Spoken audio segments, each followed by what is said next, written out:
right, hello. Today I am going on a field trip with my AP students. We're at a UWGB symposium.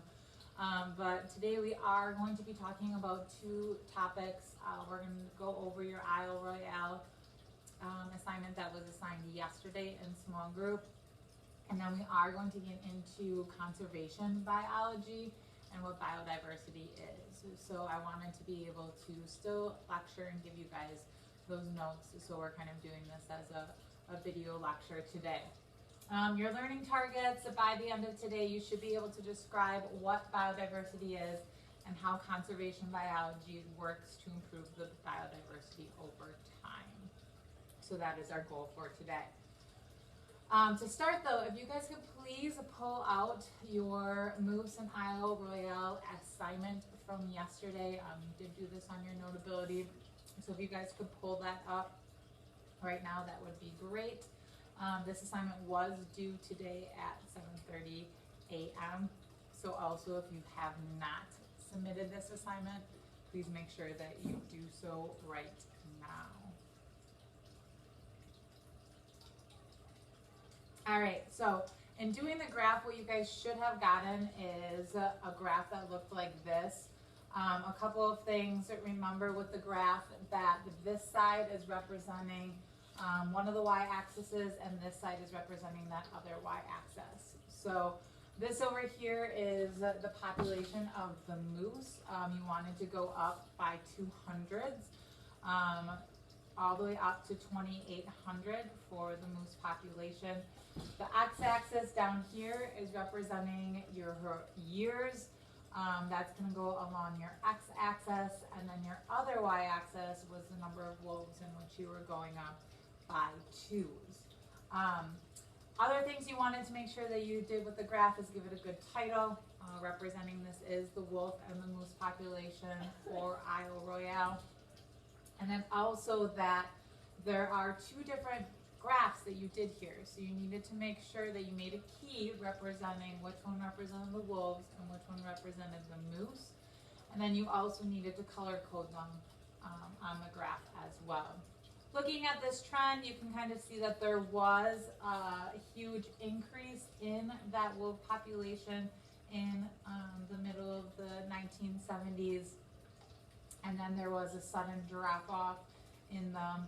When they got high, the wolf population, the moose population, then you can see started to go down because there were more predators in that particular area.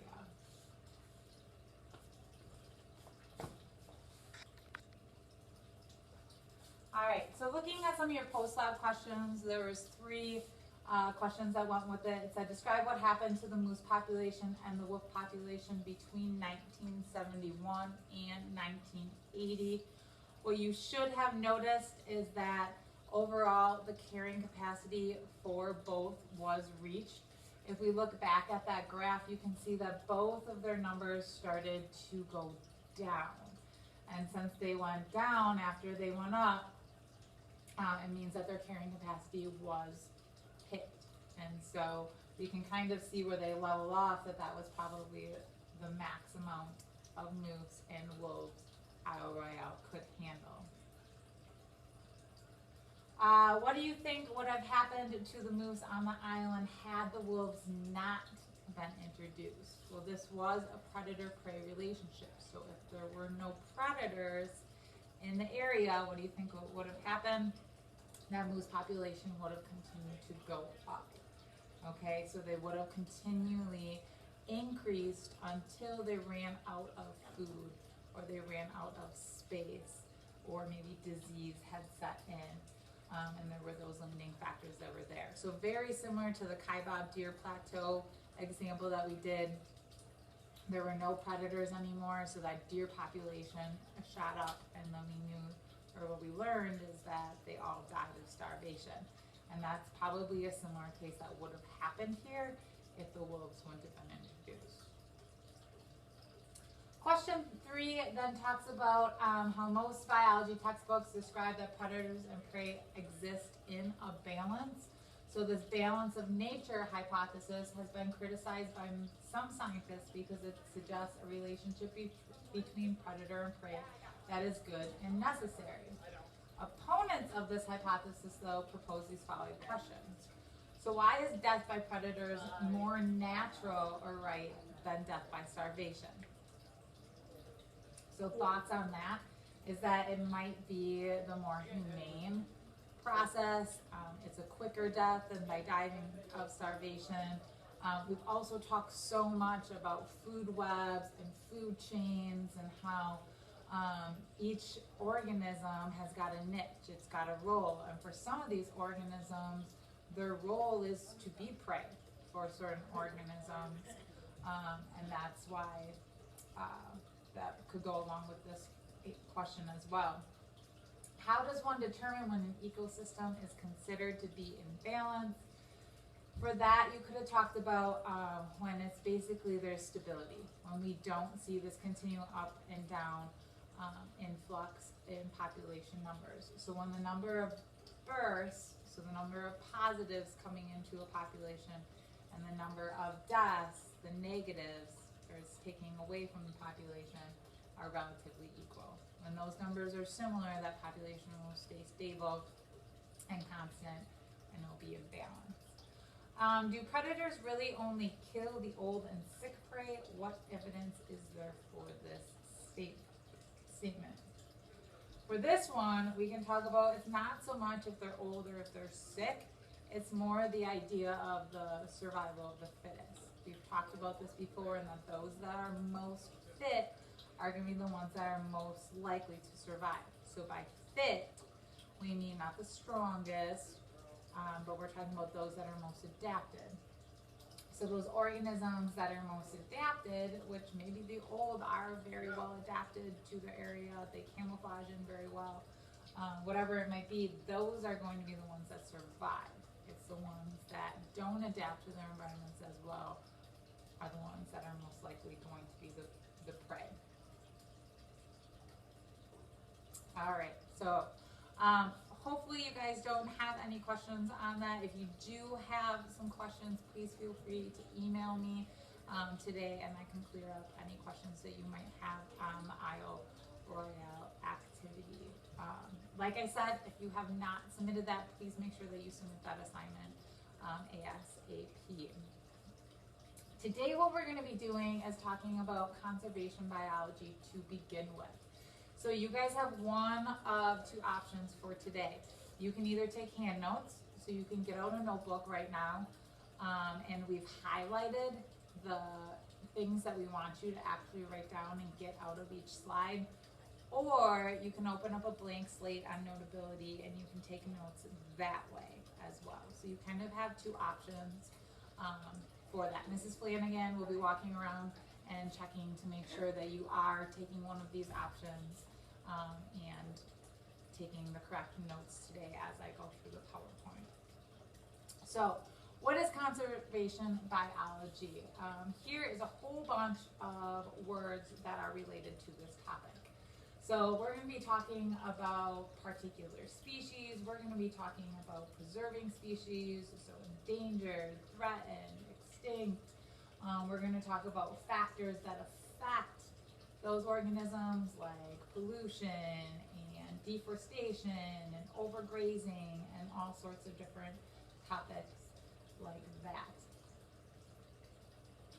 So what exactly is conservation biology? The definition is highlighted yellow, so I would like you to write this down. It is a field of biology that studies populations of organisms and works to improve biodiversity. Okay, so it is a particular part of biology that is so important in improving biodiversity. And biodiversity is just talking about the variety of life on our planet. Okay, so we've been talking so much about studying populations. Well, a person that does that could be called a conservation biologist. So how do they exactly do this? One way is the legal way. So sometimes they will set laws regulating and protecting certain areas or organisms. So for example, some legal protection that has been provided In 1973, they set the Endangered Species Act, and so that act basically said that any organism that is placed on the endangered species list, so they have lower numbers, must be protected. So there's absolutely no hunting of that organism, there's no destroying of the habitat of which that organism lives on, there's no trading of that organism.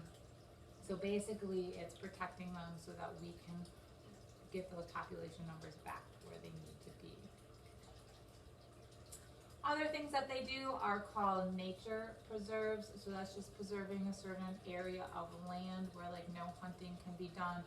So like for example, the wildlife sanctuary or the reforestation camp, those are preserved areas.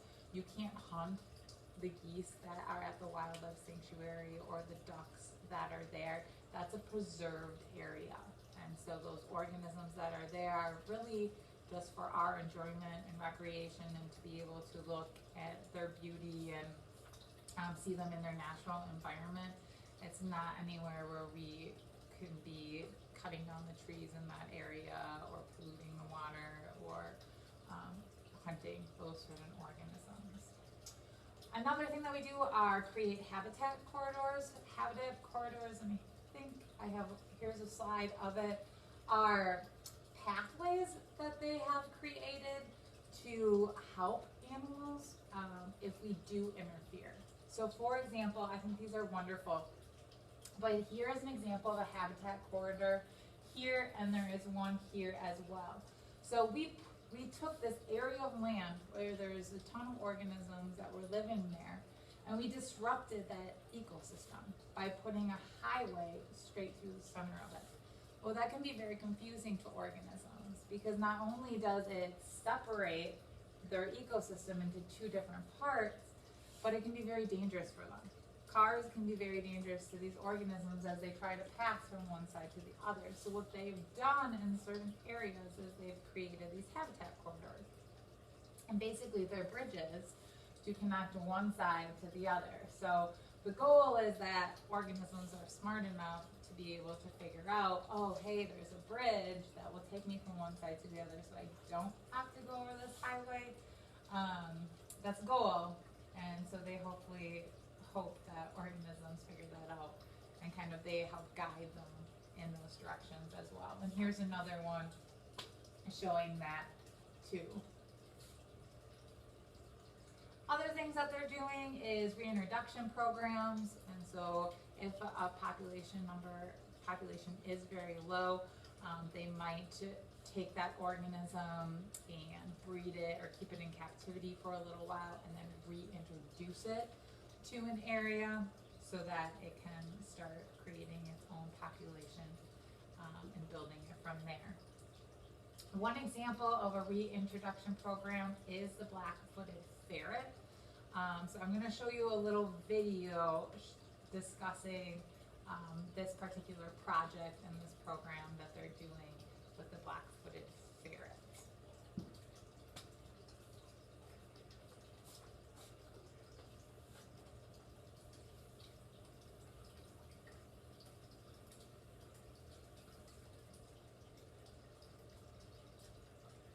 Welcome to Kanata Basin, one of the largest and best remaining grasslands in the Great Plains.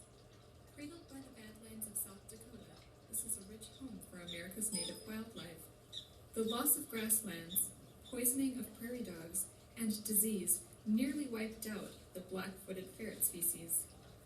Curious and crafty, the ferrets are natural predators of the prairie dog. Kanata Basin is now home to one of the largest populations of black-footed ferrets in the wild. To save them, the Nature Conservancy is helping Prairie Wildlife Research capture and vaccinate ferrets on land owned by the Conservancy and the U.S. Forest Service. Surveillance starts at sundown.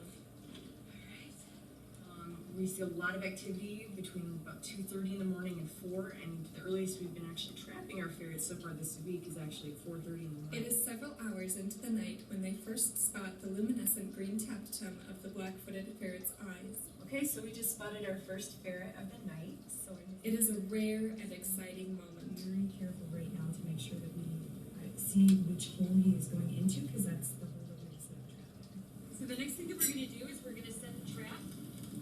The reason why you have the blanket actually over the trap is because it mimics the prairie dog burrows. Ferret flies should come all the way to the top of the trap, and then we'll come back and check this in a few minutes, 20 minutes, 30 minutes, and see if we have ourselves a ferret. Looks good.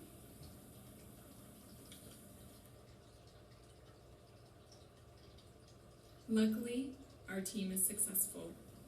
You are brand new, buddy. You're going in for your checkup. I'm excited. So, we are going to transfer the ferret from the trap into the PVC piping.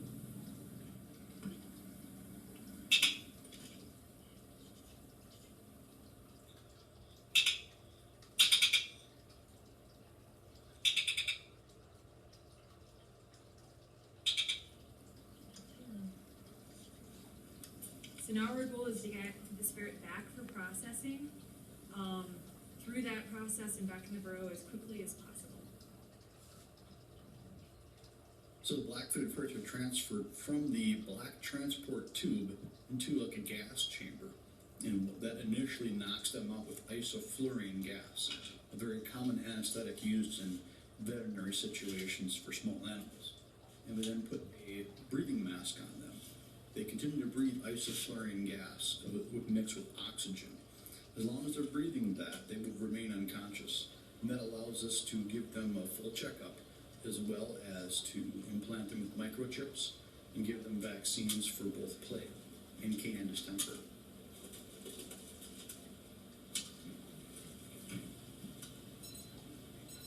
Okay, microchip number.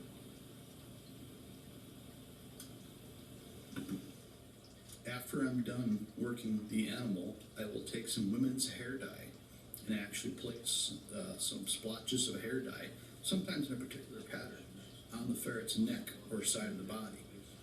This way, after that ferret is released again back into the wild, a spotlighter can easily see that ferret has been marked through the dye. She is released, finding herself back at her burrow within an hour's time.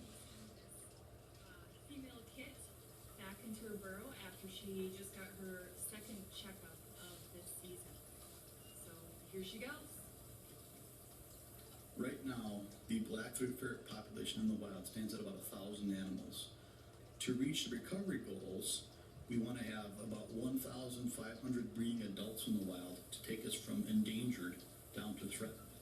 And to go from threatened off the endangered species list would require about 3,000 black-footed ferret adults in the wild. So right now, of those 1,000 that exist out in the wild, we are at approximately 400 to 500 adults in the wild. So we are incrementally making progress. What we need to really recover black-footed ferrets are more places to put them. Without help, the black-footed ferret faces a bleak future.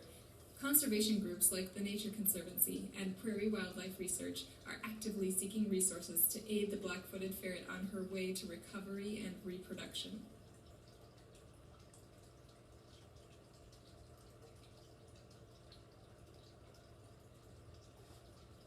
All right, so there you have it. There's a little bit of a video on what they are doing with the black-footed ferret.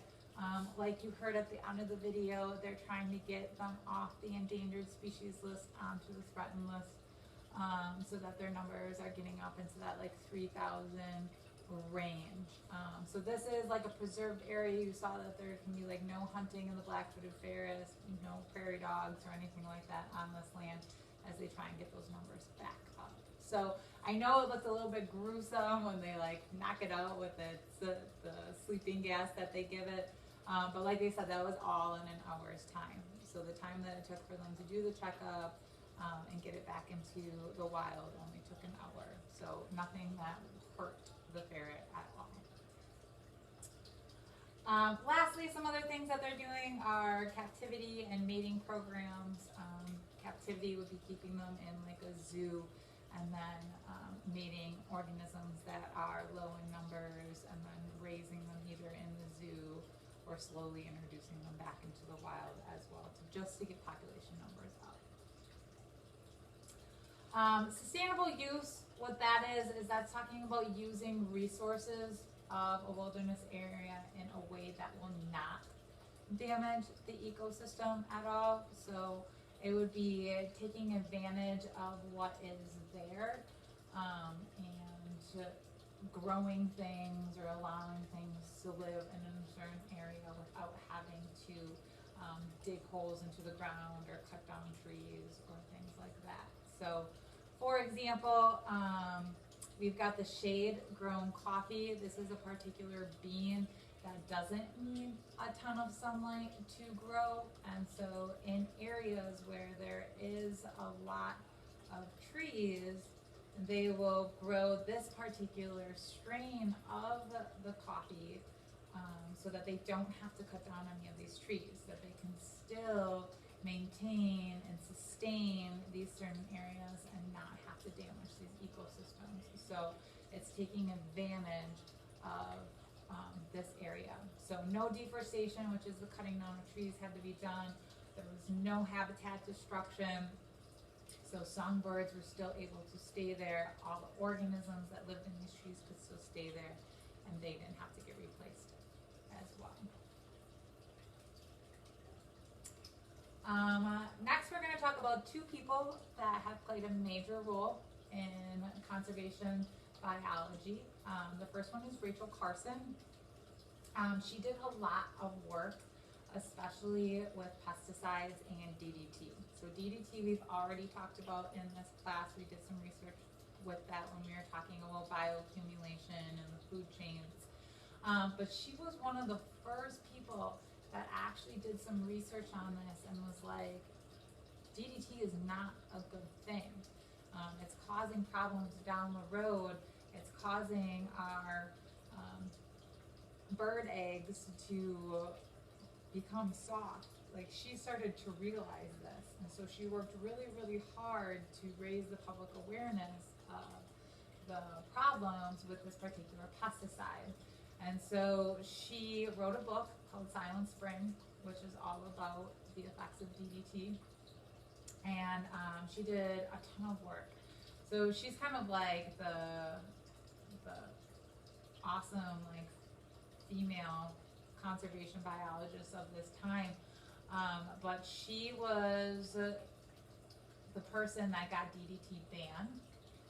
She was also the first person to kind of begin the Environmental Protection Agency, which is the EPA, which regulates a lot of toxins in our particular world.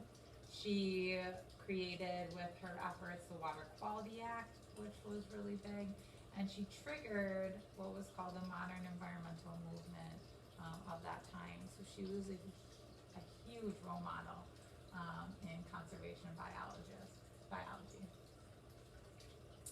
Another one that we love to talk about is Aldo Leopold. He also wrote a book. It's called A Sand County Almanac. We really like to talk about because he is from our homeland of Wisconsin. He's known as the father of wildlife management, but he basically wrote this book based off of a bunch of his observations and collections of where he lived, which was near Baraboo, Wisconsin, which is like by the Wisconsin Dells area, if you're not very familiar with it, where it is. But he just like wrote down in his journal all sorts of different observations on how species interacted, predator-prey relationships, food chains, food webs, plant growth, all sorts of different things. And so he wrote this book. So it was very inspirational, and he shared his love for the environment with others. And another thing he did is he created the first game management department, which is still around at UW-Madison today. So he's really known for the book that he wrote and for the creation of that department at Madison. All right, so next we're going to get into biodiversity, and I've already talked about this a little bit, but biodiversity is just talking about that variety of species living in an area. And so we've talked about biomes already. We talked about the taiga and the tundra and the desert and the grasslands and the rainforest. And we know that the rainforest, because of the fact that it is close to the equator, so it's warm, and because of the massive amounts of precipitation that it gets, they have the largest amount of biodiversity. I mean, it's favorable year-round for a lot of organisms, so why would they not want to live there? So the rainforest has the highest amount of biodiversity of any biome on our Earth. And also, just in general, biodiversity seems to increase as we work our way towards the equator. So like the tundra and the taiga have like less amounts of organisms because they are closer to the north and south poles. But those organisms that are closer to the equator, like the rainforest and the deserts and grasslands, they have higher biodiversity. One thing to kind of talk about is islands. When we're looking at biodiversity, there is a difference between a large island versus a small island and which one's going to have more biodiversity on it. What they have found is that if all factors are the same, a large island will have greater biodiversity than a smaller island. The main reason for that is because the larger island just has more space. It has more resources than that smaller island would. So why do we need to study island biodiversity? Well, it is important in planning and managing protected parks. So making sure that since there are only so many resources on an island, that we are making sure that we're not using those up, because a lot of organisms only have those resources to depend on. Another thing, when we talk about the islands, we can talk about their size. So yes, the largest island will always have more biodiversity than like a smaller one, but it also depends on how close they are to the mainland. Okay, so like if an island is closer to the mainland, it will also have more biodiversity because it's a shorter trip for those organisms to have to travel. Where like if the mainland was over here, this island way out here, those organisms have to travel a lot further to get to it, so that biodiversity is typically lower because of that inconvenience as well.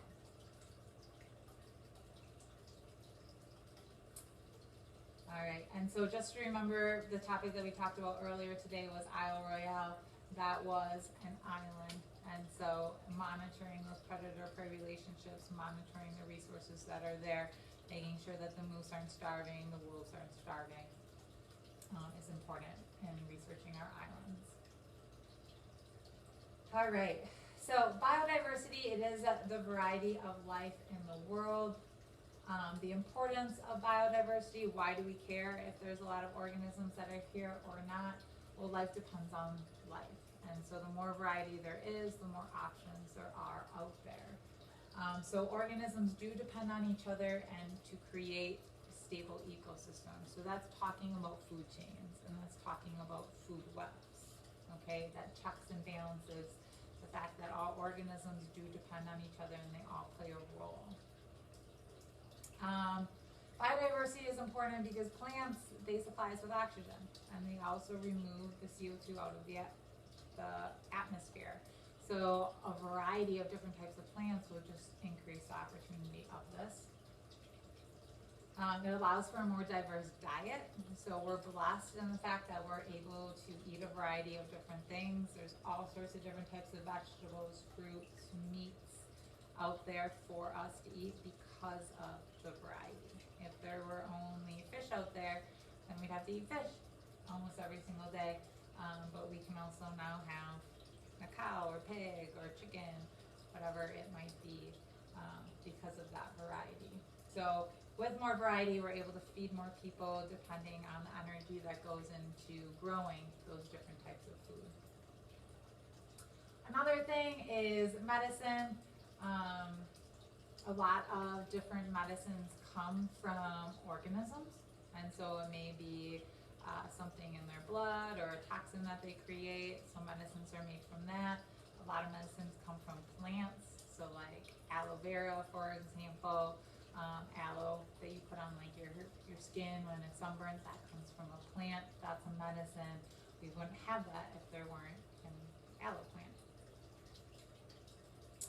The loss of biodiversity is a big problem out there, and depending how severe of a loss it is, our organisms get placed into 3 different categories. So they're either considered threatened, endangered, or extinct, and we're gonna look at the different, what each kind of classification means. So threatened is the least severe. This is kind of the initial awareness that a population is in trouble. So if an organism is threatened, it is declining that population, and it is at risk of becoming the next step, which is endangered. So looking up here, some organisms that are on the threatened list right now, we've got the panda bear is threatened, we've got the polar bear is also threatened, and then the manatee. So we're keeping an eye on their numbers and hoping to eventually take them off of this list if we can get them to a happy amount or sustainable amount. So we have a little video on the manatee success story that we will watch first.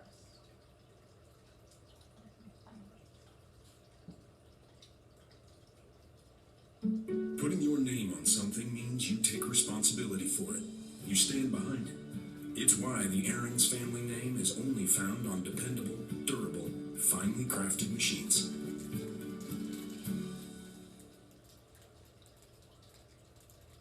Charismatic, instantly recognizable, and spotted on a regular basis by boaters, manatees fill the waters off the coast of South Florida. Now the sea cows are looking to get a new classification as the U.S. Fish and Wildlife Service announces their proposition to reclassify the federal status of West Indian manatees from endangered to threatened. This action today, what we're announcing, is really, in our view, demonstrate the successes of how the Endangered Species Act can and does work. And here, making a waterway safer and cleaner in Florida. So what's the difference between an endangered and threatened species? An endangered species is one currently in danger of extinction, while the threatened species is one that's likely to become endangered in the foreseeable future. The proposal coming as the manatees have been thriving in recent years as a result of federal regulations and programs implemented to protect them. This collective effort has culminated in a great recovery and conservation success. Their numbers are climbing, their habitat conditions improving, and the threats to their survival are being reduced. Yeah, this is just one step in a very long journey, and it took an enormous amount of effort and collaboration to get where we are today. Over the last 25 years, there's been a 500% increase in the population in Florida, up from just more than 1,200 back in 1991 to now more than 6,000.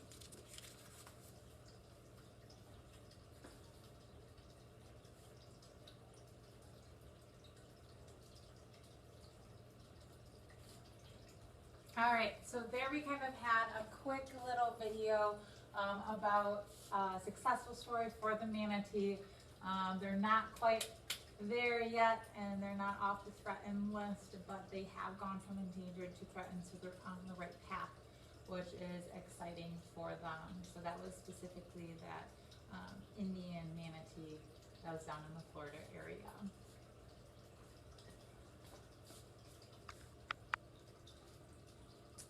Next up on our list is the endangered species. Endangered species are species that are more threatened than the threatened category. The population numbers are less than what they see in the threatened category, and they are severely reduced from that, and they are on the brink of extinction. So they haven't ceased existence yet, but their numbers are getting to that point. And so they fall into the endangered. Some species right now that fall onto that list are the Malaysian tiger, the hawksbill turtle, which is kind of known for the type of bill that it has, and then of course the black rhino as well. So here's another link taking a look at specifically the black rhino and the story going on there. I have seen with my own eyes a hidden civilization. The Lost City of Z is the New York Times greatest pick, with an impact that's every bit as powerful as Apocalypse Now. 5 stars, off the charts, everything you could possibly want in an adventure. You must turn back. There is no turning back. And Vanity Fair declares it's breathtaking in scope. Experience one of the year's best movies. I call it set, and we must fight it. The Lost City of Z, rated PG-13, everywhere Friday.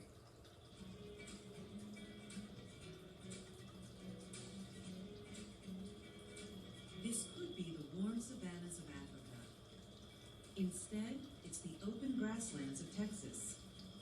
Fenced-in properties of the Fossil Rim Wildlife Center. It's home to both the black and white African rhino, both endangered species. Black rhinos came to Fossil Rim in 1992 as a cooperative effort with the government of Zimbabwe. And what we tried to work out at that point was there was poaching in Africa. They were concerned about losing all of their rhinos. And so the animals that came to the United States were basically an insurance policy against extinction. This conservation center in Glen Rose, Texas, has been breeding rhinos ever since. In 2001, they celebrated a new arrival. This is Kusamona, a 2,500-pound black rhinoceros. His father was sent from Fossil Rim to Australia to help a breeding program there, and now Kusamona, his son, has come home.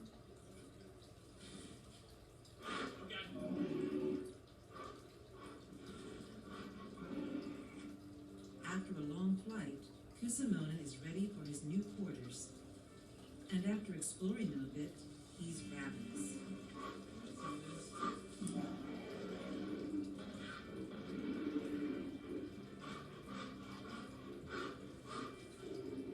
After 30 days in quarantine, Kusamona is free to breed with the female rhinos here at the center. The real significance to bringing this new bull in is that he's totally unrelated to any other animals in this country. He's a brand new bloodline. The bull's new bloodline will diversify the rhino population, creating a stronger gene pool and increasing the population's resistance to disease. But more importantly, Kusamona will add a few new additions to the population here. Humans are the adult rhino's only predator in the wild. Black rhinos are killed in Africa for their valuable horns, which are sold as decorations, medicinal cures, and aphrodisiacs. Since 1970, their numbers have dropped more than 95% because of habitat loss and poaching.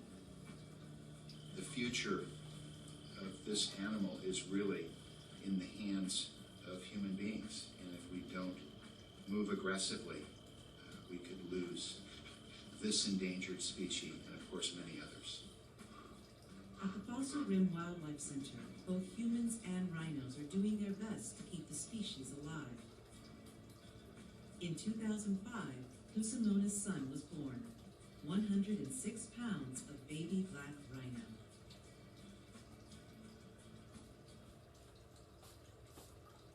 I have seen with my own eyes. Alright, so there's just a little bit more information on the black rhino.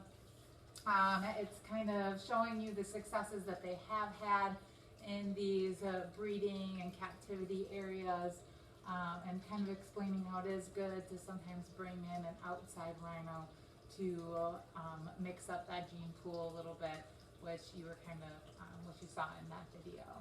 So kind of a success story that's going on with them as well, at least in captivity. In the wild, they are still being hunted, and that's one of the serious problems with why their numbers are so low. Lastly, our last category is those organisms that are extinct. Organisms that are extinct, unfortunately, their population no longer exists on this earth.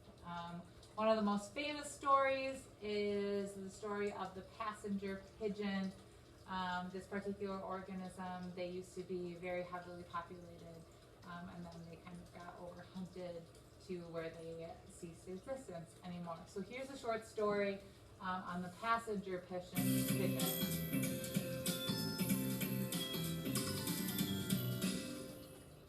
Centuries ago, a natural phenomena unlike any other was responsible for periodically blacking out the skies of North America. This overwhelming cloud of darkness often took hours and even days to pass overhead, and would leave destroyed crops and desiccated landscapes in its wake. These events weren't tornadoes or rainstorms of the meteorological variety. They were caused by flocks of passenger pigeons, sometimes a few billion individuals in strength. The incredible size of the species population was larger than what most people could comprehend. When a flock of passenger pigeons approached a town, many villagers thought the apocalypse was upon them. It was a plague of biblical proportions.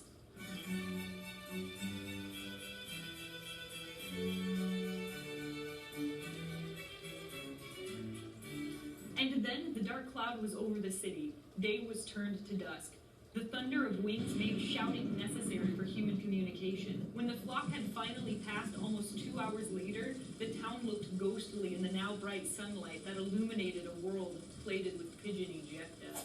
Why do we care so much about the passenger pigeon? With populations so strong, it seemed impossible that the birds would ever become eradicated. And yet, 2014 marks the 100-year anniversary of their extinction with the death of Martha, the last of her kind, who died in the Cincinnati, Ohio Zoo in 1914, although the birds had been extinct in the wild since 1902.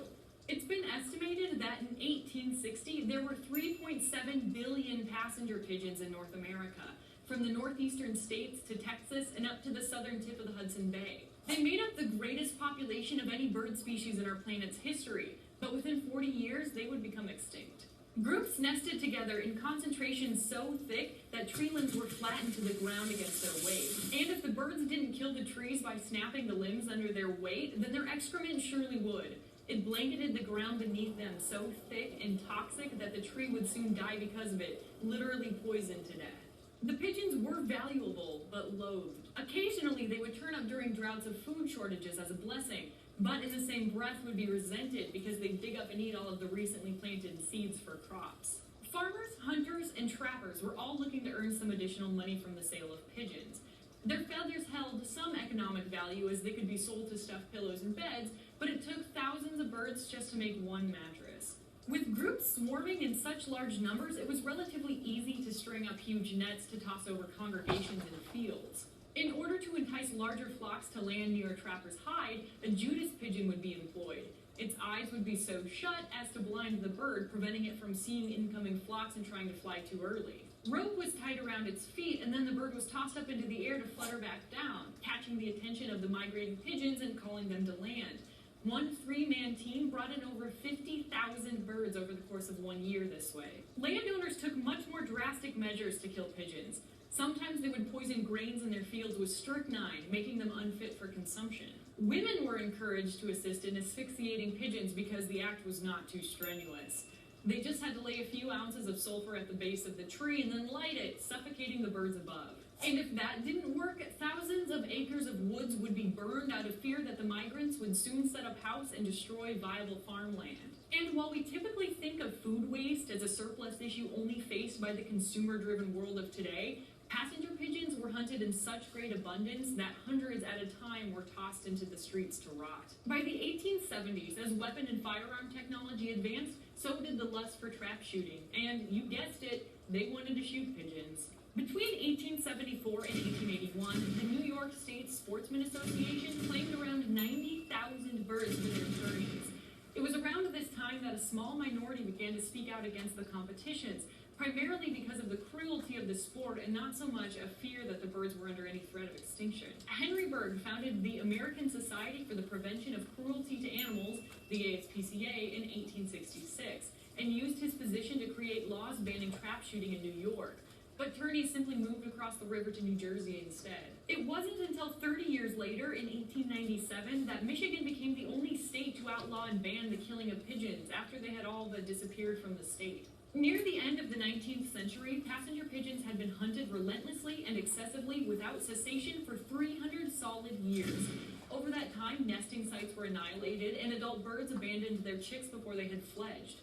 Legislation encouraged landowners to drain swamps and turn them into viable farmland, in turn destroying historic roosting areas. And conservation efforts weren't fueled with public support until someone made a call to action at the American Ornithologists Union meeting in 1909, 40 years too late, when sightings of pigeons had been spotty at best for the last 10 years. The 100-year anniversary of the last pigeon, Martha's death, is a solemn reminder of our destructive potential as a species. But here's a question for you. If we were able to develop and manufacture the technology to revive the passenger pigeon from extinction, do we have an obligation to do so, especially since we wiped them out? And if so, do we attempt to also match their historic population numbers?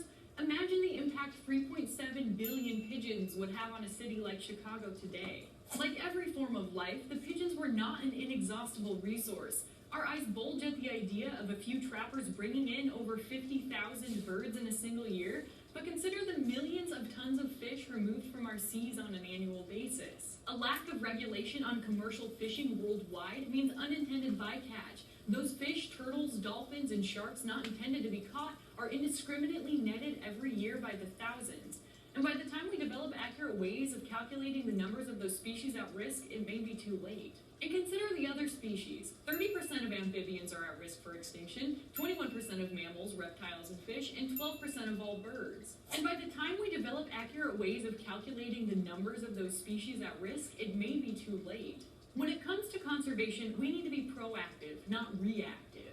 We can be outraged about the early demise of the passenger pigeon, but we can't forget about the waning populations of every ecosystem today. Let Martha and the Year of the Passenger Pigeon serve not only as a valuable warning, but as a motivation to change before it's too late.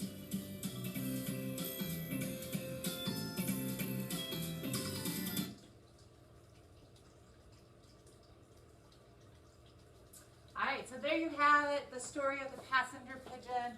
Kind of a motivational story there at the end that, you know, we need to protect these organisms and that we need to conserve, and so that more stories like this do not happen, like she said at the end. So lastly, what are the major threats to biodiversity? Why are organisms going extinct or going on the endangered species list? There's a couple of different reasons. The absolute number one reason that organisms are going onto the threatened, endangered, extinct list is because of habitat loss, right? Whether it is destroying habitat to build up industries or buildings, whether it is deforestation, whether it is like clear cutting for the building of farmland or for agriculture or whatever it might be, this is the number one threat out there for those organisms. Other things, an example would be habitat fragmentation. That is kind of what we saw in the habitat corridor that I showed before. If I go to this next picture, here we had an area that was probably completely trees at one time, and it was a full ecosystem. But then you can see that houses started to be built, there was roads that were constructed, farm fields were put in, and so they've completely fragmented this ecosystem. So now there's a patch here, there's a patch over here, there's patches that are all over. And when we fragment land like that, it can get very confusing for those organisms. And when we fragment it, that's when we try and create those corridors for those organisms to still figure out where they are. But fragmenting is one big thing as well. So when this happens, large predators, they think that their ecosystem has just shrunk, and so they feel like they can't outstep those boundaries, and so they can't find enough food. This can impact migration of organisms in and out of an area because they either fear leaving the area or not. It can also even change the climate in an area. So with the fragmentation, smaller trees might grow that are kind of on the edges or the outskirts of those areas that form. Another big problem or threat to to biodiversity is habitat degradation. So it's not completely destroyed like we see in habitat loss, but it is getting damaged, whether it's through pollution, it could be through DDT, PCBs getting into our waterways, that's degrading that area. It could be just regular pollution, trash, air pollution, is it degrading some of those ecosystems? And then lastly, exotic, invasive, and alien species. All three of these terms mean the exact same thing. If you hear invasive, if you hear alien, if you hear exotic, it's all talking about organisms that weren't originally there. They're not native to an area. They are either introduced on purpose or on accident. Here are some examples of invasive species in our area. We've got like the zebra mussel here. We've got the gypsy moth. I'm spacing. This is the beetle that destroyed a lot of our trees in this area, and then this is Phragmites. You can see this like lining all of Highway 43, especially along like the wetlands of the bay there, where the Leo Frigo Bridge is. That's right there, or Tower Drive. You can see this just all over near the bay. But all of these things were accidentally introduced, and they thrive because they are organisms that don't have any predators. They aren't meant to be there, so there's nothing that's supposed to eat them, but then they start to eat all of the other organisms that are there, their food sources, and they cause a lot of problems. Also, since they don't have predators, they mass produce, and so they start to accumulate and populate very quickly.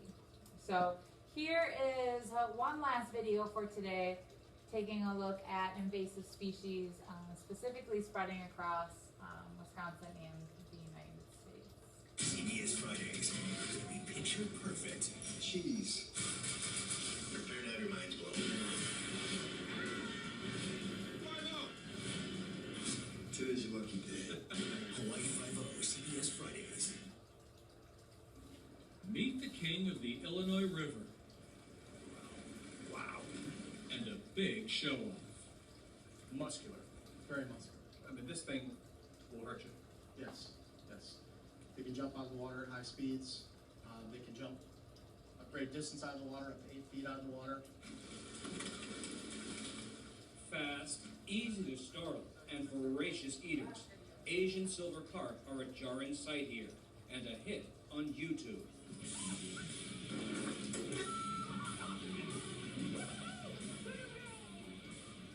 But fisheries research scientist Greg Sass says that in the long history of this waterway, what's also remarkable is when this fish got here, just 20 years ago. By the mid-2000s, it was becoming a crisis. Not only with fish jumping everywhere, but just what was showing up in our catches, the amount of Asian carp versus the native fishes. It's just amazing how wide it is. With no natural predators in this stretch of the river in central Illinois, up to 9 out of 10 fish here are now Asian carp. We've seen explosive population growth. We've seen a population that has doubled almost every year since 2000 here.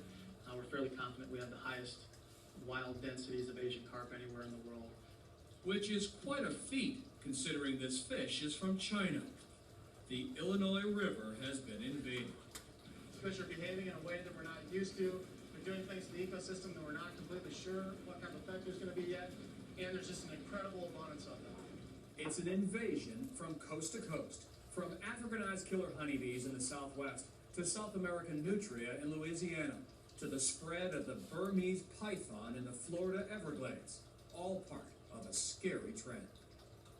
Everywhere we look, we see species that are spreading and damaging our natural ecosystems now, and when scientists look into the future, they see the potential for many more damaging species. You make it sound like we're under attack everywhere. We are under attack everywhere. David Lodge is a biologist at the University of Notre Dame.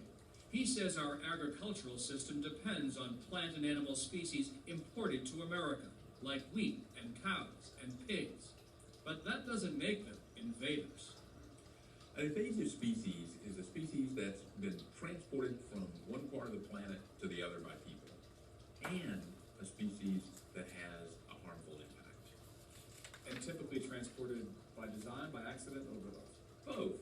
Lots of invasive species have been transported by accident in the ballast water of ships, or as a hidden pest on plants that have been imported, but many have also been imported intentionally.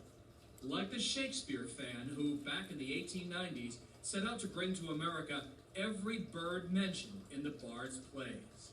I think we can be grateful that he was unsuccessful for a great many of those birds, but he was amazingly successful with starlings, starlings are now one of the most common birds in North America, and a nuisance. Today, they number more than 200 million. Most species were introduced for practical reasons, like the Asian carp, which was imported to clean catfish ponds in Arkansas. But, as is almost always the case, they escaped. And it wasn't really until perhaps the 1980s that biologists in the Mississippi Basin realized this was a growing problem that was likely to get very severe. Asian carp migrated up the Mississippi River to its tributaries, the Missouri and Illinois.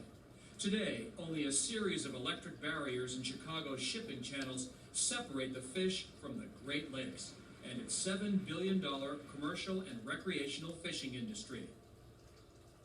Now consider kudzu, nicknamed the vine that ate the South. As you can see, it's taken over the vegetation that was here. It's overtopping the small trees. It's overtopping the taller trees, and it will eventually shade them out. The trees will die, and it'll all come down to the ground, and everything that's here will be kudzu. There won't be anything living in here except for kudzu. Back in the 30s, the U.S. government paid farmers to plant this Japanese vine to control erosion. And the kudzu began to exemplify the theory of unintended consequences very well. It got everywhere that it wasn't supposed to get. John Taylor was for years a kudzu expert at the U.S. Forest Service. He says the vine, which can grow as fast as a foot a day,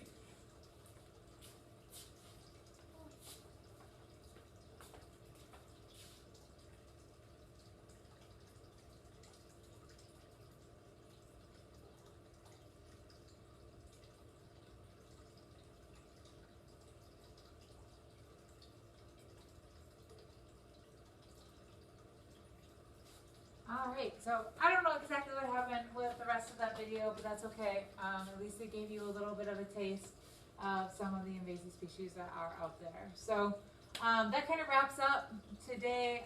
If there's any extra time, please just be respectful, work on something else.